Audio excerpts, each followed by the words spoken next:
आज हम बात करने वाले हैं भगवान श्री राम जन्मभूमि अयोध्या की।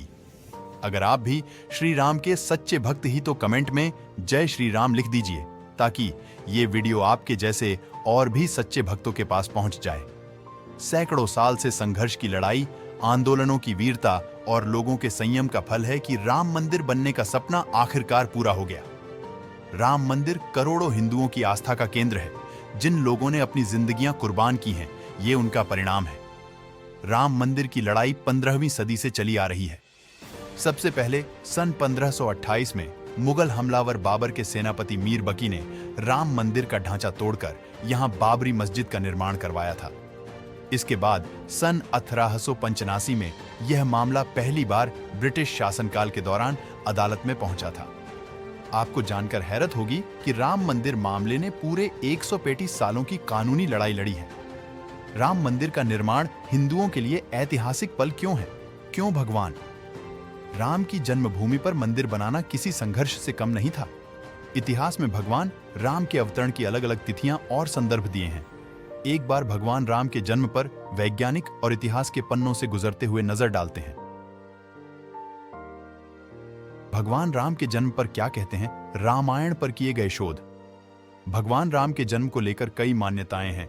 कई लोग महर्षि वाल्मीकि की रामायण में बताए गए समय को ही भगवान राम का जन्म समय मानते हैं, लेकिन रामायण पर किए शोध के आधार यह बात सामने निकल कर आई है कि राम का जन्म 5114 ईसा पूर्व 10 जनवरी को दोपहर 12:05 पर हुआ था।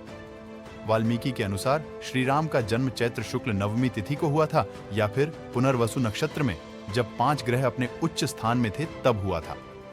इस प्रकार सूर्य मेष में 10 डिग्री, मंगल मकर में 28 डिग्री, बृहस्पति कर्क में 5 डिग्री पर, शुक्र मीन में 27 डिग्री पर एवं शनि तुला राशि में 20 डिग्री पर था। इस स्थिति पर अलग अलग शोधकर्ताओं का अलग अलग मत है। डॉ वर्तक के अनुसार ऐसी स्थिति 60,323 ईसा पूर्व दिसंबर में ही बनी थी, लेकिन प्रोफेसर तोबियस का मानना है कि जन्म के ग्रहों के विन्यास के आधार पर राम का जन्म 7110 वर्ष पूर्व, यानी कि 10 जनवरी 5114 ईसा पूर्व हुआ था। आइए जानते हैं कि भगवान राम के जन्म को लेकर वेदों में क्या लिखा है। पौराणिक कथाओं में बताया गया कि भगवान राम का जन्म 24वें त्रेता युग में हुआ था। महाभारत में कहा गया है कि भगवान राम त्रेता युग और द्वापर युग के बीच हुए बदलाव में जीवित थे। वाल्मीकि रामायण और राम की जीवनी पर बनी दूसरी किताबों के अलावा वायु पुराण, महाभारत, हरिवंश और ब्रह्मानंद पुराण में भगवान राम के जन्म के बारे में बताया गया है।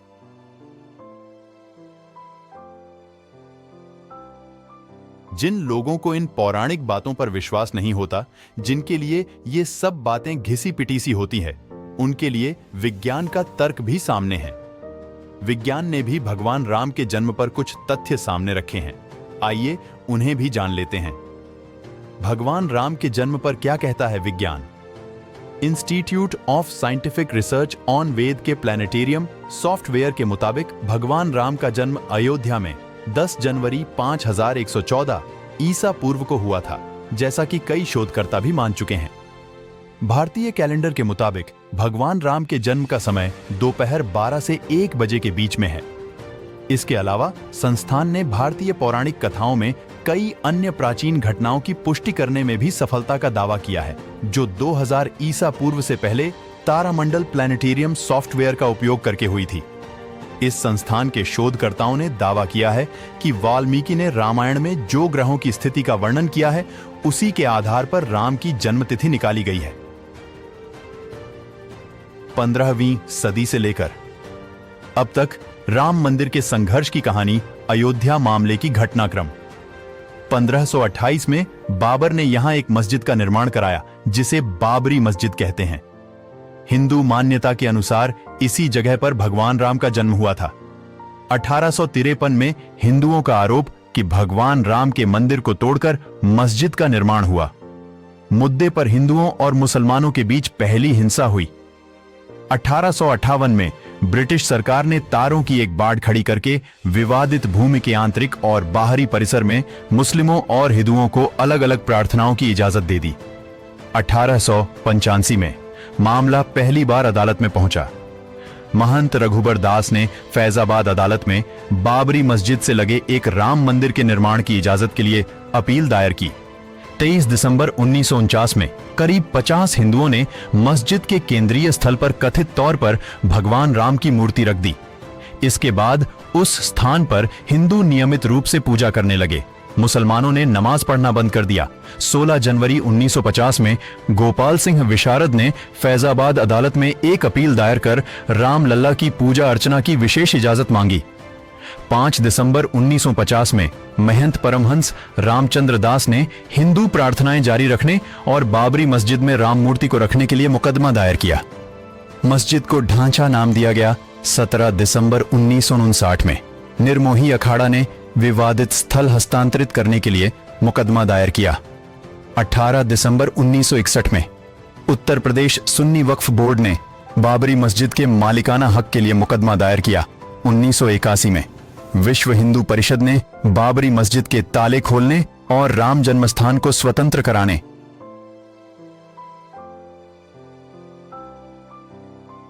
एक विशाल मंदिर के निर्माण के लिए अभियान शुरू किया। एक समिति का गठन किया गया।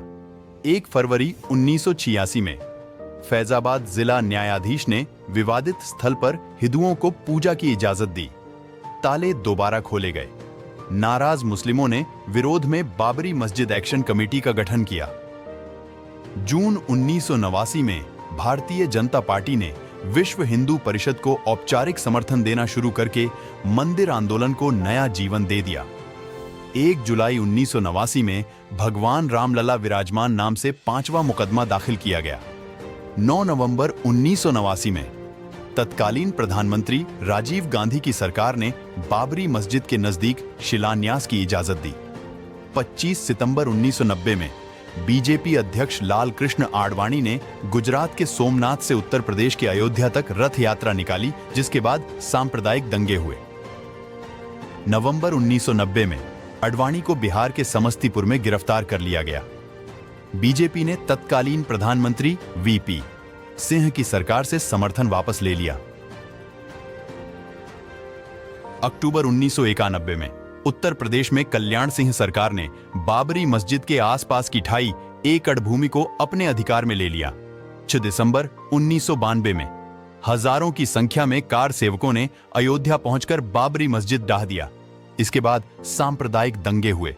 जल्दबाजी में एक अस्थायी राम मंदिर बनाया गया। 16 दिसंबर 1992 में मस्जिद की तोड़फोड़ की जिम्मेदार स्थितियों की जांच के लिए लिब्रहान आयोग का गठन हुआ। जनवरी 2002 को प्रधानमंत्री अटल बिहारी वाजपेयी ने अपने कार्यालय में एक अयोध्या विभाग शुरू किया, जिसका काम विवाद को सुलझाने के लिए हिंदुओं और मुसलमानों से बातचीत करना था। अप्रैल 2002 में अयोध्या के विवादित स्थल पर मालिकाना हक को लेकर उच्च न्यायालय के 3 जजों की पीठ ने सुनवाई शुरू की। मार्च-अगस्त 2003 इलाहाबाद उच्च न्यायालय के निर्देशों पर भारतीय पुरातत्व सर्वेक्षण ने अयोध्या में खुदाई की। भारतीय पुरातत्व सर्वेक्षण का दावा था कि मस्जिद के नीचे मंदिर के अवशेष होने के प्रमाण मिले हैं। मुस्लिमों में इसे लेकर अलग अलग मत थे। सितंबर 2003 में एक अदालत ने फैसला दिया कि मस्जिद के विध्वंस को उकसाने वाले 7 हिंदू नेताओं को सुनवाई के लिए बुलाया जाए। जुलाई 2009 में लिब्रहान आयोग ने गठन के 17 साल बाद प्रधानमंत्री मनमोहन सिंह को अपनी रिपोर्ट सौंपी। 28 सितंबर 2010 में सर्वोच्च न्यायालय ने इलाहाबाद उच्च न्यायालय को विवादित मामले में फैसला देने से रोकने वाली याचिका खारिज करते हुए फैसले का मार्ग प्रशस्त किया। 30 सितंबर 2010 में इलाहाबाद उच्च न्यायालय की लखनऊ पीठ ने ऐतिहासिक फैसला सुनाया। इलाहाबाद हाई कोर्ट ने विवादित जमीन को 3 हिस्सों में बांटा, जिसमें एक हिस्सा राम मंदिर,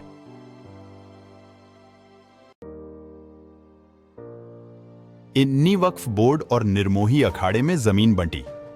9 मई 2011 में सुप्रीम कोर्ट ने इलाहाबाद हाई कोर्ट के फैसले पर रोक लगा दी। जुलाई 2016 में बाबरी मामले के सबसे उम्रदराजवादी हाशिम अंसारी का निधन। 21 मार्च 2017 को सुप्रीम कोर्ट ने आपसी सहमति से विवाद सुलझाने की बात कही। 19 अप्रैल 2017 को सुप्रीम कोर्ट ने बाबरी मस्जिद गिराए जाने के मामले में लाल कृष्ण आडवाणी, मुरली मनोहर जोशी, उमा भारती सहित बीजेपी और आरएसएस के कई नेताओं के खिलाफ आपराधिक केस चलाने का आदेश दिया। 8 फरवरी 2018 को सुप्रीम कोर्ट ने सिविल अपीलों पर सुनवाई शुरू की। 2019 को सुप्रीम कोर्ट ने चीफ जस्टिस रंजन गोगोई की अध्यक्षता में 5 सदस्यीय संविधान पीठ का गठन किया। 6 अगस्त 2019 को सुप्रीम कोर्ट ने रोजाना मामले की सुनवाई शुरू की। 16 अक्टूबर 2019 को सुप्रीम कोर्ट ने सुनवाई पूरी कर फैसला सुरक्षित रखा। 9 नवंबर 2019 को सुप्रीम कोर्ट ने अपने फैसले में कहा, विवादित भूमि पर बनेगा मंदिर, मुस्लिम पक्ष को कहीं और मिलेगी जमीन। और शायद आप ये वीडियो देख रहे होंगे तब अयोध्या में श्री राम का प्रतिष्ठा की संपन्न घड़ी आ चुकी होंगी। अगर आप भी श्री राम के भक्त हैं तो वीडियो को लाइक और कमेंट में जय श्री राम लिखना न भूलना, ताकि भारत के हर हिंदू के पास ये वीडियो पहुंच जाए।